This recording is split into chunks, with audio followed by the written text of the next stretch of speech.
Bom dia, crianças, tudo bem? Hoje eu tô aqui para fazer um resuminho da semana de Festa dos Tabernáculos lá da igreja. Eu não sei quantas pessoas puderam assistir ou se vocês estavam em casa, mas eu fiz algumas anotações e eu vou falar sobre elas. A Festa dos Tabernáculos é tempo de lembrar do passado. Foi uma frase assim que ficou marcada, né? Nessa Festa dos Tabernáculos, a todo tempo a gente ficava disso. Mas lembrar de que passado? Lembra que os judeus lembravam na Festa dos Tabernáculos do período em que as pessoas, os judeus de antigamente ficaram no Egito. Nós lembramos do quê? Da onde o Senhor nos tirou. Onde eu estava, o que eu fazia, como era a minha vida antes do Senhor chegar. Então, eu tinha 7 anos quando o Senhor começou a transformar a minha vida. Eu morava com a minha mãe, com o meu padrasto, e eu tinha uma realidade bem difícil. A gente tinha alguns problemas em casa, eu passei por algumas situações assim de bastante sofrimento. Mas, por ter conhecido ele exatamente nesse período, onde eu comecei a ter consciência de mundo, para mim fez toda a diferença, né? Eu conseguia suportar qualquer problema, porque quando eu me sentia injustiçada ou quando eu achava que eu estava muito triste, eu falava com ele e as tristezas, as angústias, as coisas todas passavam. E então a Festa dos Tabernáculos é tempo de lembrar disso, ou seja, de agradecer a Deus, né? Obrigado, no meu caso, né? Obrigado, Senhor, porque eu tava lá na minha infância achando que as coisas não tinham como melhorar, achando que tudo tava ruim, que tava muito difícil, que eu não ia conseguir chegar na adolescência, porque eu achava que a minha vida estava em risco o tempo todo, e o Senhor provou que a minha vida estava nas mãos dele. Então, é tempo também da gente lembrar de que o Deus que a gente serve é o mesmo Deus que tirou os judeus do Egito, que fazia as roupas crescerem enquanto eles andavam. Por 40 anos eles não compraram roupa, porque a roupa crescia e não se desgastava, sapato crescia e todo o tempo eles tinham esse cuidado de Deus. De dia tinha uma nuvem que fazia sombra para eles não passarem tanto calor no deserto. De noite tinha uma coluna, ou seja, uma reta de fogo, como se fosse uma fogueira bem alta para aquecê-los e eles não passarem tanto frio, porque lá durante o dia é muito calor e à noite é muito frio no deserto. Então, esse Deus que operou tantos milagres é o mesmo Deus que a gente serve hoje. Então, o Senhor nos faz um convite, um chamado, e aí esse chamado tem um propósito e a gente escolhe ou não cumpri-lo, né? Para isso, a gente precisa andar não por necessidade, mas sim por visão. Não é porque eu preciso que eu vou ficar, tipo, triste, sabe? Tá faltando várias coisas na minha casa, eu vou ficar triste. Não, a gente tem que pensar e andar pelo que a gente vê lá na frente, sabe? Hoje tá difícil, mas eu não vou ficar focado na minha necessidade de hoje. Eu vou entregar ela nas mãos do Senhor, como eles, né? Os judeus estavam ali no deserto, mas eles estavam vendo que a terra prometida está por vir. Da mesma forma, o avivamento é um convite individual que precisa passar pelo processo para chegar ao fim, ao propósito de alcançar a todos.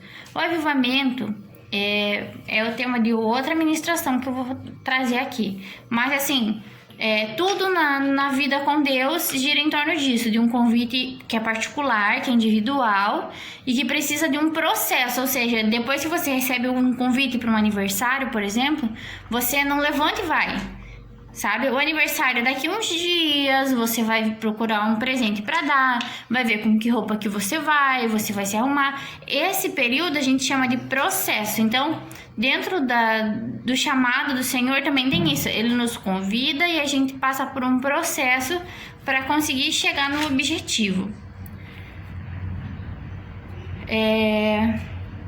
Outra coisa também, que eu já tinha falado com vocês sobre obediência, Deus não nos chamou para concordar com Ele, e sim para obedecer. Então, foram vários assuntos, né? Esse aqui é do primeiro dia. Também foi falado sobre a gente obedecer a Deus por medo ou temor. Temor é mais no sentido de respeito, e medo é medo, né? Então, por que a gente obedece o Senhor? Porque a gente tem medo que Ele nos castigue ou porque a gente respeita Ele? Em momento algum, o Senhor quer que a gente viva com medo, porque tem um versículo que eu vou citar aqui, que o verdadeiro amor lança fora todo medo. Então, o verdadeiro amor é só Jesus, é só Deus. Então, como que a gente vai viver num relacionamento com medo, né? Todos os relacionamentos na vida são baseados no respeito, no amor, mas nunca no medo. Vamos ver. O temor gera respeito, inclusive também no falar o nome de Deus. O nome de Deus é Yahvé. Esse é o nome oficial. E a gente chama Deus, né? Mas a gente também precisa ter respeito de não ficar toda hora assim chamando Deus à toa, sabe? Tipo, tropeçou, meu Deus. Tipo, tropeçou, falar meu caneco, algo do tipo, sabe? Pra gente ter essa consciência e esse respeito de que Deus é uma pessoa muito importante, que a gente não pode ficar chamando por bobeira, entendeu? Pra conversar por todos os assuntos, claro, mas tipo, por coisa boba, não, né? Também tem vários versículos que eu vou colocar aqui que falam sobre tudo que Deus é. Sabe, Jesus é a porta, Jesus é o caminho, é a verdade, Jesus é a vida. Ele é tantas coisas e também nosso libertador. Por exemplo, Abraão, ele queria ter família e conhecer o Deus verdadeiro. E lá em Gênesis 12, 1-3, se cumpriu. Ele teve um filho e gerou todo o povo de Israel através, né, de um filho vai tendo outro filho, vai tendo outro filho, através das gerações foi criado, né, o povo judeu. E Abraão conheceu a Deus, né? Moisés, ele tinha um propósito de libertar o povo de Israel dos egípcios. Cumpriu. Em Êxodo 3:1. Ele foi chamado para ser libertador e o seu propósito era libertar. Josué, ele tinha o propósito de conquistar Canaã. Conquistou. Davi tinha o propósito de salvar as suas ovelhas quando ele era pastor, né? Mas depois que ele se tornou rei, as ovelhas dele se tornaram o povo de Israel. Então, ele continuou, sim, salvando a vida das suas ovelhas. Gideão tinha o propósito de libertar o povo, porque nesse período de Gideão, o povo de Israel estava sendo escravizado. E ele se levantou para salvar Israel. Tá lá em Juízes 6:11. Pedro era pescador. E aí ele se transformou num pescador de almas. Ou seja, ele começou a tirar as pessoas desse estágio de não conhecer a Deus e levando elas até conhecer Jesus. Isso se cumpriu lá em Mateus 4:19. Paulo tinha o propósito de levar a mensagem. Antes dele conhecer Jesus, ele levava a mensagem de justiça. Ele achava que todos os cristãos estavam errados e que Jesus não tinha ressuscitado. Quando ele se encontra com Jesus, ele tem a sua vida e o seu nome transformado. O nome dele era Saulo. E aí ele se transformou em Paulo e se transformou o mensageiro da verdade de Jesus. E isso está lá em Atos 9:5. E a igreja? A igreja tem o propósito do id e de fazer discípulos. E é isso que o Senhor está esperando que a gente faça. Por isso o versículo foi dado lá na virada do ano, né? Mateus 28:18-20. Então, uma das coisas que a gente precisa ter na cabeça para conseguir cumprir o ID é que, em primeiro lugar, na nossa vida, a gente tem que buscar o reino de Deus, ou seja, as coisas de Deus, as coisas do céu, buscar a paz, buscar a intimidade com o Senhor, buscar o amor dele pelas pessoas e não as coisas da terra. As coisas da terra, o Senhor vai dando conforme o tempo vai passando. A igreja, a primeira igreja lá de Jesus, depois que Jesus morreu, a gente chama de a igreja do primeiro século, ou igreja primitiva, ela vivia com o propósito de ser testemunha de Jesus na terra. Ou seja, a única coisa que ela fazia era falar sobre Jesus. E nós devemos viver uma vida assim, sendo a Bíblia que a pessoa vê, ou seja, que as pessoas leem.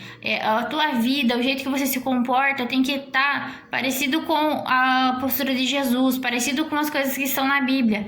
Porque mesmo que a pessoa nunca tenha lido a Bíblia, ela sabe que você faz o certo, ela sabe que você é obediente, ela sabe que você está mostrando, na verdade, Jesus. Então, a gente também precisa viver com esse propósito de testemunhar Jesus para a terra. A gente recebeu o Espírito de Deus para testemunhar Jesus com coragem e ousadia. Tem pessoas que, quando conhecem a Jesus, falam de Jesus para todo mundo. Mas tem pessoa que se esconde porque tem vergonha. Porque a pessoa pode falar que você é bobo, que você... como que você acredita numa coisa dessa? Como que você acredita que em Deus, se Deus não dá para ver? Coisas do tipo. Então tem pessoas que depois conhecem Jesus, não falam de Jesus pra ninguém, não falam inclusive que conhecem a ele, sabe? Parecem que são espiões, assim, sabe? O tempo todo se escondendo de falar sobre esses assuntos. Então, que fique claro que não é esse o chamado do Senhor para nós. O chamado do Senhor para nós é que, inclusive, a gente mostre para todo mundo que a gente sabe sobre Jesus, que a gente mostre que a gente conhece ele, que ele é nosso amigo e que ele quer ser amigo de todo mundo. E essas pessoas que eu citei aqui, elas foram pessoas que, sim, tiveram muita coragem para viver o seu chamado, para cumprir o seu propósito, e eram pessoas obedientes, indiferente daquilo que o Senhor tinha pedido para elas obedeceram. E é a mesma coisa que o Senhor espera da gente, que nós sejamos corajosos e obedientes. E se Deus é por nós, quem será contra nós? Então, Jesus também, como quase finalzinho, né? Jesus disse que era pra gente ir fazer discípulos, mas em momento algum ele disse que a gente ia fazer isso sozinho. Ele falou que ele ia estar conosco até o final de tudo. Então, a festa dos tabernáculos na nossa igreja esse ano foi meio que intitulada como tempo de lembrar de onde o Senhor nos tirou, lembrar daquilo que o Senhor nos chamou para fazer e qual é o propósito disso. Então, a gente acredita que estamos no processo para cumprir esse propósito do Senhor, que é ir, que é ser testemunha, que é falar de Jesus para todo mundo. E a festa dos tabernáculos, lá para judeu, né, e pessoas ali de região agrícola, é o tempo de colheita. Quando eles colhem todas as coisas que eles plantaram, eles festejam e agradecem a Deus pela colheita. Por isso eles dão mais ofertas, por isso eles comem bastante uva, porque lembra que a gente fez isso ano passado? Porque era o período de colheita. Então tinha tanta uva que, além de eles fazerem o que eles faziam normalmente com as uvas, eles faziam vinho ou suco de uva, porque era muita uva. Então era tempo de festejar. E na festa dos tabernáculos, para nós, é pra gente sempre lembrar que é tempo de colher o quê? Colher almas, ou seja, a gente vai passar sempre o ano todo falando de Jesus para todo mundo, e ali no período da festa da colheita, da festa dos tabernáculos, a gente vai colher, ou seja, vai ver gerando no coração dessas pessoas como se fosse uma plantinha que estivesse crescendo e dando seus frutos, ou seja, as pessoas que você falou de Jesus começam a transformar inclusive a vida delas, e isso é uma colheita, uma forma de se colher. Precisamos caminhar o tempo todo semeando, Tipo, em qualquer tempo a gente precisa estar falando de Jesus. Porque uma hora alguma coisa vai acontecer. Uma hora essas pessoas vão ter suas vidas transformadas. E como final, né, da festa dos tabernáculos, grandes coisas o Senhor fez por nós, por isso estamos alegres. Então, eu espero que essa festa dos tabernáculos tenha sido especial para vocês. E, claro, expectativa a 1000 para a festa dos tabernáculos do ano que vem. Então, na semana que vem, eu retorno às mensagens normais sobre assuntos variados, né, da Bíblia, mas não mais sobre a festa dos tabernáculos, tá? Espero que vocês possam assistir, os vídeos continuam lá no YouTube da igreja. Se vocês não assistiram e ficaram curiosos sobre como que eles falaram disso, tudo que eu falei agora, mas de forma bem explicadinha, tá tudo lá no YouTube, é só clicar naqueles links que eu mandei, beleza? Amo vocês, Deus abençoe.